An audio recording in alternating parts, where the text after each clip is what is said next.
ನಮ್ಮನ್ನ ಕಾರ್ಯಕ್ರಮದಲ್ಲಿ ಬಹಳ ಸಂತೋಷದಿಂದ ಹಾಗೂ ಭಕ್ತಿಪೂರ್ವಕವಾಗಿ ನಾನು ಭಾಗವಹಿಸಿದ್ದೇನೆ. ಪೂಜ್ಯ ಸಿದ್ದೇಶ್ವರ ಸ್ವಾಮಿಗಳ ಬಗ್ಗೆ ನನಗೆ ಅಪಾರವಾದಂಥ ಪ್ರೀತಿ, ಗೌರವ.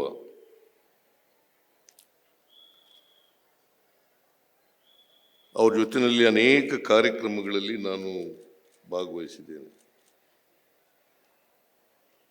ವೇದಿಕೆ ಹಂಚಿಕೊಂಡಿದ್ದೇನೆ. ಅವರು ಸಾಮಾನ್ಯವಾಗಿ ಯಾವುದೇ ಕಾರ್ಯಕ್ರಮಕ್ಕೆ ಬಂದರೂ ಕೂಡ ವೇದಿಕೆ ಮೇಲೆ ಕೂತ್ಕೊಳ್ತಾ ಇದ್ದದ್ದು ಭಾಳ ಕಡಿಮೆ, ಕೆಳಗಡೆನೇ ಕೂತ್ಕೊಳ್ಳೋರು. ನಾವು ಒಂದು ಸಾರಿ ಬಿಜಾಪುರಕ್ಕೆ ಬಂದಿದ್ದೆ, ಬಸವ ಜಯಂತಿ ಕಾರ್ಯಕ್ರಮ, MB ಪಾಟೀಲ್ರು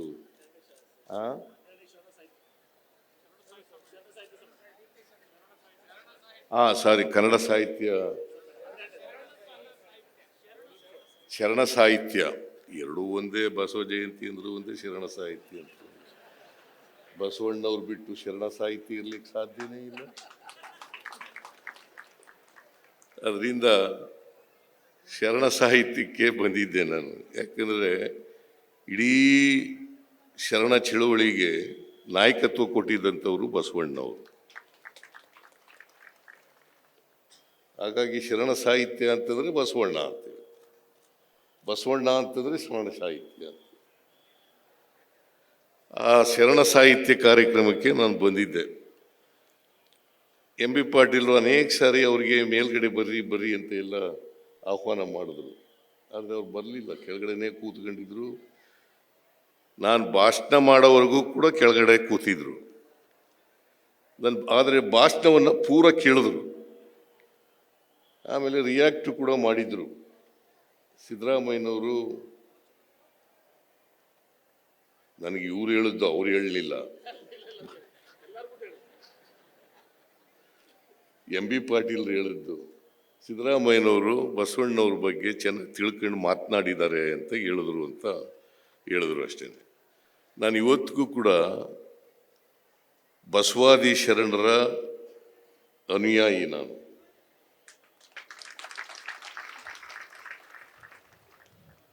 ಬಸವಾದಿ ಶರಣರು ನಮ್ಮ ಸಮಾಜದಲ್ಲಿರ್ತಕ್ಕಂಥ ಡೊಂಕುಗಳೆಲ್ಲ ಹೋಗಿ ಜಾತಿ ರಹಿತವಾದಂಥ, ವರ್ಗರಹಿತವಾದಂಥ ಸಮ ಸಮಾಜ ನಿರ್ಮಾಣ ಆಗಬೇಕು ಅಂತಕ್ಕಂಥ ಕನಸನ್ನು ಕಂಡಿದ್ರು. ಬಹುಶಃ ಸಿದ್ದೇಶ್ವರ ಸ್ವಾಮೀಜಿಗಳು ಕೂಡ ಅಂಥದೇ ಕನಸನ್ನು ಕಂಡಿದ್ದಂಥವ್ರು. ವರ್ಗರಹಿತವಾದಂಥ, ಜಾತಿ ರಹಿತವಾದಂಥ ಸಮಾಜವನ್ನು ಕಾಣಬೇಕು.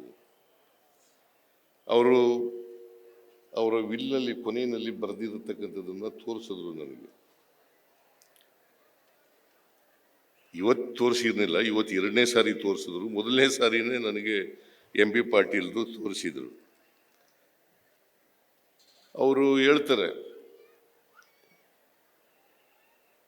Life is A stream of experiences. Life is A stream of experiences.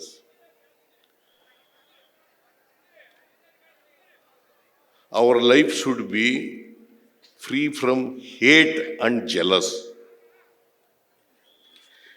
Hate and jealous. ಅವರು ಇಂಗ್ಲೀಷ್ನಲ್ಲಿ ಬರೆದಿದ್ದಾರೆ, for me life is A stream of experiences. It is to be made rich by philosophical thinking and scientific knowledge. It is to be made noble and beautiful with fine feelings, free from hate and jealousy. Free from hate and jealousy, ego and attachment. These are the sentences written by none other than Siddeshwara Swamiji, Mr. Rajendra Singh.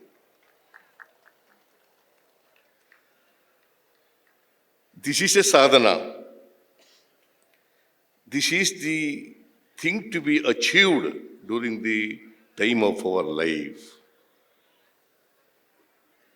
The sharing of our useful and rich experiences with others is religion.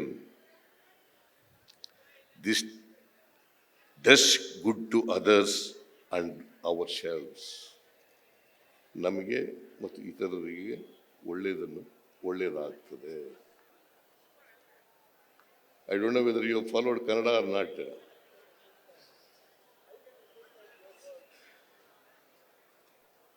So ಇದು ಸಿದ್ದೇಶ್ವರ ಸ್ವಾಮೀಜಿಯವರು ಅವರ ಅಂತಿಮ ಅಭಿನಂದನಾ ಪತ್ರ ಅದರಲ್ಲಿ ನಮೂದು ಮಾಡಿರ್ತಕ್ಕಂಥದ್ದು. ಸಿದ್ದೇಶ್ವರ ಸ್ವಾಮೀಜಿಯವರು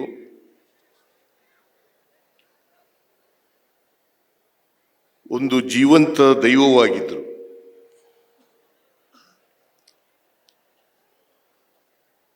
ಮನುಷ್ಯ ಹೇಗಿರಬೇಕು, ಹೇಗೆ ಬಾಳ್ಬೇಕು, ಹೇಗೆ ಬದುಕಿರ್ಬೇಕು, ಇದನ್ನ ಅವರ ಪ್ರವಚನಗಳ ಮೂಲಕ ಜನಸಮುದಾಯಕ್ಕೆ ತಿಳಿಸ್ತಕ್ಕಂಥ ಪ್ರಯತ್ನವನ್ನು ಮಾಡಿದ್ರು. ಅವರು ಜ್ಞಾನವನ್ನು ಸಂಪಾದನೆ ಮಾಡಿದ್ರು.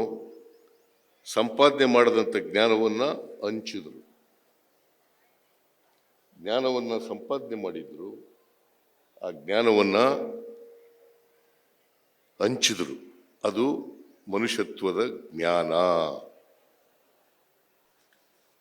ಪ್ರತಿಯೊಬ್ಬ ವ್ಯಕ್ತಿಯೂ ಕೂಡ ಮನುಷ್ಯರಾಗಿ ಬಾಳಬೇಕು ಅಂತಕ್ಕಂಥದ್ದು ಬಸವಾದಿ ಶರಣರ ಇಚ್ಛೆ ಆಗಿತ್ತು. ನಾವೆಲ್ಲರೂ ಕೂಡ ಮನುಷ್ಯರಾಗಿ ಬಾಳಬೇಕು ಅಂತಕ್ಕಂಥದ್ದು ಸಿದ್ದೇಶ್ವರ ಸ್ವಾಮೀಜಿಗಳ ಇಚ್ಛೆ ಆಗಿತ್ತು. ಪರಸ್ಪರ ದ್ವೇಷ ಮಾಡಬಾರದು. ಹೇಗೆ ತಾಯಿ ಮಕ್ಕಳನ್ನ ಪ್ರೀತಿಸ್ತಾರೆ, ಹಾಗೆ ಬೇರೆಯವರನ್ನ ಪ್ರೀತಿಸ್ತಕ್ಕಂಥ ಗುಣವನ್ನ ಬೆಳೆಸ್ಕೊಳ್ತಕ್ಕಂಥದ್ದೇ ಮನುಷ್ಯತ್ವ. ಇದನ್ನ ಸ್ವಾಮೀಜಿಯವರು, ಸಿದ್ದೇಶ್ವರ ಸ್ವಾಮೀಜಿಯವರು ಬಹಳ ತಮ್ಮ ಸ್ಪಷ್ಟ ಮಾತುಗಳಲ್ಲಿ ಜನರಿಗೆ ತಿಳಿಸ್ತಕ್ಕಂಥ ಪ್ರಯತ್ನವನ್ನು ಮಾಡಿದರು. ಯಾವಾಗಲೂ ಕೂಡ ಸತ್ಯವನ್ನೇ ಹೇಳ್ತಾ ಇದ್ದರು. ಬಹುಶಃ ನಾನು ನೋಡಿದಂಥ ಸಂತರಲ್ಲಿ ಅವ್ರನ್ನ ವರ್ಣಿಸೋದು ಅಂತಂದ್ರೆ ಕನ್ನಡದಲ್ಲಿ ಪದಗಳೇ ಸಿಗಲ್ಲ. ಅಷ್ಟರ ಮಟ್ಟಿಗೆ ಸರಳವಾದಂಥ ವ್ಯಕ್ತಿ. ಅಂಥ ವ್ಯಕ್ತಿತ್ವ ಇದ್ದಂಥ ವ್ಯಕ್ತಿನ ನಾವು ನೋಡೋದು ಬಹಳ ಕಷ್ಟ ಆಗ್ತದೆ, ವಿರಳ ಆಗ್ತದೆ.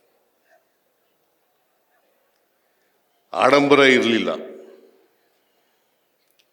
ಸ್ವಾಮೀಜಿ ಅಂತಕ್ಕಂಥ ಈಗೋ ಇರಲಿಲ್ಲ.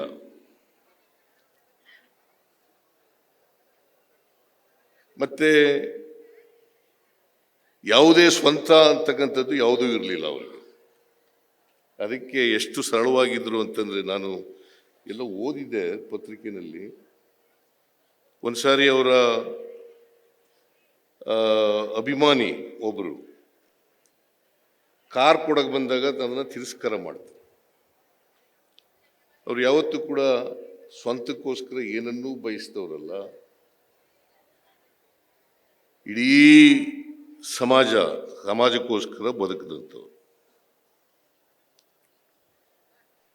ಅದನ್ನೇ ಬಸವಾದಿ ಶರಣರು ಕೂಡ ಹೇಳಿದ್ದದ್ದು, ಅದನ್ನೇ ನಮ್ಮ ಸಂವಿಧಾನದಲ್ಲೂ ಕೂಡ ಅಳವಡಿಸಿರ್ತಕ್ಕಂಥ. ಇವತ್ತು ದೇಶ ಜಾತ್ಯತೀತ ರಾಷ್ಟ್ರ ಆಗಬೇಕು ಅಂತಕ್ಕಂಥದ್ದನ್ನೇ ಸಂವಿಧಾನದಲ್ಲಿ ಕೂಡ ಹೇಳಿರ್ತಕ್ಕಂಥದ್ದು. ಅದನ್ನೇ ಸಿದ್ದೇಶ್ವರ ಸ್ವಾಮೀಜಿಯವರು ಕೂಡ ಹೇಳಿದ್ದದ್ದು. ಯಾವುದೇ ಧರ್ಮದ ಹಂಗಿರಬಾರದು, ಧರ್ಮಾತೀತವಾಗಿರಬೇಕು. ನಾವ್ಯಾರೂ ಕೂಡ ಅರ್ಜಿ ಹಾಕ್ಬಿಟ್ಟು ಇಂಥ ಧರ್ಮದಲ್ಲಿ ಹುಟ್ಟಬೇಕು ಅಂತ ಹುಟ್ಟಿದೀವಪ್ಪ ಆಕಸ್ಮಿಕವಾಗಿ. ಹುಟ್ಟಿದ ಮೇಲೆ ನಾವೆಲ್ಲರೂ ಕೂಡ ಮನುಷ್ಯರಾಗಿ ಬದುಕ್ತಕ್ಕಂಥ ಕೆಲಸವನ್ನು ಮಾಡೋದು. ಕುವೆಂಪು ಏನು ಹೇಳ್ತಾರೆ ಅಂತಂದ್ರೆ, ಹುಟ್ಟುವಾಗ ಎಲ್ಲರೂ ವಿಶ್ವಮಾನವರಾಗಿ ಹುಟ್ಟುತ್ತಾರೆ, ಬೆಳೀತಾ ಬೆಳೀತಾ ಅಲ್ಪಮಾನವರಾಗ್ಬಿಡ್ತಾರೆ. ಕಾರಣ ಯಾಕಪ್ಪ ಅಂತಂದರೆ ನಮ್ಮ ಸಾಮಾಜಿಕ ವ್ಯವಸ್ಥೆ ಅದರ ಪ್ರಭಾವ ಇರ್ತದೆ. ಸಿದ್ದೇಶ್ವರ ಸ್ವಾಮೀಜಿಯವರು ಸಾಮಾಜಿಕ ವ್ಯವಸ್ಥೆ ಇದೆಯಲ್ಲ, ಕೊಳಕಿದೆಯಲ್ಲ ಸಮಾಜದಲ್ಲಿ, ಆ ಕೊಳಕಿನಿಂದ ದೂರ ಇದ್ದಂಥವರು, ಅದರ ಮೈಲಿಗೆಯಿಂದ ದೂರ ಇದ್ದಂಥವರು ಸ್ವಾಮೀಜಿಯವರು ಅಂತಕ್ಕಂಥದ್ದು ಮರೀಲಿಕ್ಕೆ ಸಾಧ್ಯ. ಸೊ ಅವರು ಬದುಕಿದೆಯಲ್ಲ, ಅದು ಒಂದು ಆದರ್ಶ, ಅದೊಂದು ಆದರ್ಶ. ಅವರ ಆ ದೂರದರ್ಶಿತ್ವ ಇತ್ತಲ್ಲ, ಅವರಿಗೆ ಎಂಥ ಸಮಾಜ ನಿರ್ಮಾಣ ಆಗಬೇಕು ಅಂತಕ್ಕಂಥದ್ದು ಇತ್ತು. ಅದಕ್ಕೆ ಅಂಥವ್ರನ್ನು ಮಾತ್ರ ನಾವು ದಾರ್ಶನಿಕರು ಅಂತ ಕರಿತೀವಿ. ಎಲ್ಲರನ್ನೂ ದಾರ್ಶನಿಕರು ಅಂತ ಕರೀಲಿಕ್ಕೆ ಸಾಧ್ಯ ಆಗಲ್ಲ. ಸಮಾಜದಲ್ಲಿ ದೂರದರ್ಶಿತ್ವ ಇಟ್ಟುಕೊಂಡು ಮನುಷ್ಯ ಸಮಾಜ ನಿರ್ಮಾಣ ಆಗಬೇಕು ಅಂತಕ್ಕಂಥ ಕನಸು ಕಟ್ಕೊಂಡಿರ್ತಾರಲ್ಲ, ಬದಲಾವಣೆಯನ್ನು ಬಯಸಿರ್ತಾರಲ್ಲ, ಅಂಥವ್ರು ಮಾತ್ರ ನಾವು ದಾರ್ಶನಿಕರು ಅಂತ ಕರಿತೀವಿ. ಸಿದ್ದೇಶ್ವರ ಸ್ವಾಮೀಜಿಯವರು ಒಬ್ಬ ದಾರ್ಶನಿಕ ಅಂತಕ್ಕಂಥ ಮಾತುಗಳನ್ನು ಈ ಸಂದರ್ಭದಲ್ಲಿ ಹೇಳಲಿಕ್ಕೆ ಬಯಸ್ತೀನಿ. ಅವರು ದಾರ್ಶನಿಕರಾಗಿ ಬದುಕಿದ್ರು. ಆ ದಾರ್ಶನಿಕತ್ವ ಇದೆಯಲ್ಲ, ಅದನ್ನು ಜನರಿಗೆ ತಿಳಿಸ್ತಕ್ಕಂಥ ಪ್ರಯತ್ನವನ್ನು ಮಾಡೋದು. ಅದು ಎಷ್ಟು ಜನ ಅರ್ಥ ಮಾಡ್ಕೊಂಡ್ರು ಇಲ್ಲ ಅನ್ನೋದು ಬೇರೆ ಪ್ರಶ್ನೆ. ಆದರೆ ಭಾಳ ಸ್ಪಷ್ಟವಾದಂಥ ಮಾತುಗಳಲ್ಲಿ ಜನರಿಗೆ ಧರ್ಮದ ಬಗ್ಗೆ, ಆಧ್ಯಾತ್ಮದ ಬಗ್ಗೆ, ಬದುಕಿನ ಬಗ್ಗೆ, ಪ್ರಕೃತಿ ಬಗ್ಗೆ, ಸತ್ಯದ ಬಗ್ಗೆ, ಪ್ರೀತಿ ಬಗ್ಗೆ, ವಾತ್ಸಲ್ಯದ ಬಗ್ಗೆ ಇದನ್ನು ಜನರಿಗೆ ಹೇಳ್ತಕ್ಕಂಥ ಪ್ರಯತ್ನವನ್ನು ಮಾಡಿ. ನಾವೆಲ್ಲರೂ ಕೂಡ ಸಿದ್ದೇಶ್ವರ ಸ್ವಾಮೀಜಿಯವರಿಗೆ ಗೌರವ ಸಲ್ಲಿಸೋದು ಅಂತಂದರೆ ಅವರು ಹೇಳಿದಂಥ ವಿಚಾರಗಳು, ನಡೆದಂಥ ದಾರಿ, ಅವರ ಬದುಕು ನಮಗೆಲ್ರಿಗೂ ಕೂಡ ಆದರ್ಶ ಆಗಬೇಕು. ಆ ಆದರ್ಶಗಳನ್ನು ಅಳವಡಿಸ್ಕೊಂಡು ನಮ್ಮ ಜೀವನದಲ್ಲಿ ನಡೆದಾಗ ಅದೇ ನಾವು ಅವರಿಗೆ ಸಲ್ಲಿಸ್ತಕ್ಕಂಥ ನಿಜವಾದಂಥ ಗೌರವ ಅಂತಕ್ಕಂಥ ಮಾತುಗಳನ್ನು ಹೇಳಲಿಕ್ಕೆ ಬಯಸ್ತೇವೆ. ಅದರಿಂದ ನಮ್ಮ ಎಂ ಬಿ ಪಾಟೀಲ್ರು ಹೇಳಿದ್ದಾರೆ ಮಾತನಾಡುವಾಗ, ಅವರಿಗೆ ಯಾಕಂದರೆ ಪ್ರಕೃತಿ ಬಗ್ಗೆ ಭಾಳ ಪ್ರೀತಿ ಇತ್ತು, ಪ್ರಕೃತಿ ಬಗ್ಗೆ ಭಾಳ ಪ್ರೀತಿ, ಸತ್ಯದ ಬಗ್ಗೆ ಭಾಳ ಪ್ರೀತಿ ಇತ್ತು. ಅದರಿಂದ ಆ ನಂಬಿಕೆ ಇದೆಯಲ್ಲ, ಆ ನಂಬಿಕೆಗೆ ಅನುಗುಣವಾಗಿ ಅವರು ಏನು ಹೇಳ್ತಾರೆ, ಈ ಭಾಗದ ಎಲ್ಲ ಶಾಸಕರುಗಳು, ಮಂತ್ರಿಗಳು ಎಲ್ಲ ಹೇಳ್ತಾರೆ, ಆ ರೀತಿ ಸರ್ಕಾರ ಮಾಡಲಿಕ್ಕೆ ಪ್ರಯತ್ನ ಮಾಡ್ತೇವೆ ಅಂತಕ್ಕಂಥ ಮಾತುಗಳನ್ನು ಈ ಸಂದರ್ಭದಲ್ಲಿ ನಾನು ಇವತ್ತು ಅವರು ಇನ್ನೂ ಸಾಯೋದಕ್ಕಿಂತ ಮುಂಚಿತವಾಗಿ ಬಂದಿದ್ದೆ. ನಾನು ಸ್ವಾಮೀಜಿಯವರು ಕೂಡ ಇದ್ದರು, ಸುತ್ತೂರು ಸ್ವಾಮೀಜಿಯವರು ಕೂಡ ಇದ್ದರು. 1 ವರ್ಷ ಆಯಿತು. ನಾವು ಜನವರಿ 1ನೇ ತಾರೀಕು ಬಂದಿದ್ದೆ. ನಾನು 2023 ಬಂದಿದ್ದೆ. ಅದೇ ಕೊನೆಯ ದರ್ಶನ ಅವ್ರದ್ದು. ಅದಾದಮೇಲೆ ಇವತ್ತು ಈ ಗುರು ನುಡಿ ನಮನ ಕಾರ್ಯಕ್ರಮದಲ್ಲಿ ಭಾಗವಹಿಸಿದ್ದೆ. ನಾನು ಅವರಿಗೆ ನನ್ನ ನಮನಗಳನ್ನು ಸಲ್ಲಿಸೋದ್ರ ಜೊತೆಗೆ ಅವರು ಬಿಟ್ಟೋಗಿರ್ತಕ್ಕಂಥ ಆದರ್ಶಗಳಿದ್ದಾವಲ್ಲ, ಅವರು ದಿವಂಗತರಾಗಿರ್ಬೋದು, ಆದರೆ ಆಧ್ಯಾತ್ಮ ಲೋಕದಲ್ಲಿ ಇವತ್ತೂ ಕೂಡ ಅವರು ಬದುಕಿದ್ದಾರೆ ಅಂತಕ್ಕಂಥದ್ದನ್ನು ಮರೀಲಿಕ್ಕೆ ಸಾಧ್ಯ.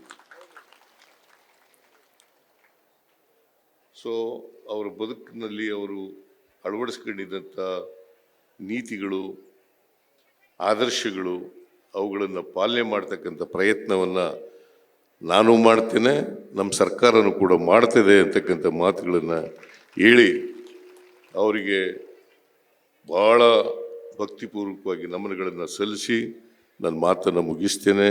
ಜೈ ಹಿಂದ್, ಜೈ ಕರ್ನಾಟಕ. ನ್ಯೂಸ್ ಫಸ್ಟ್, ನಿರ್ಭೀತಿಯಿಂದ ನಿಮ್ಮ ಪರವಾಗಿ.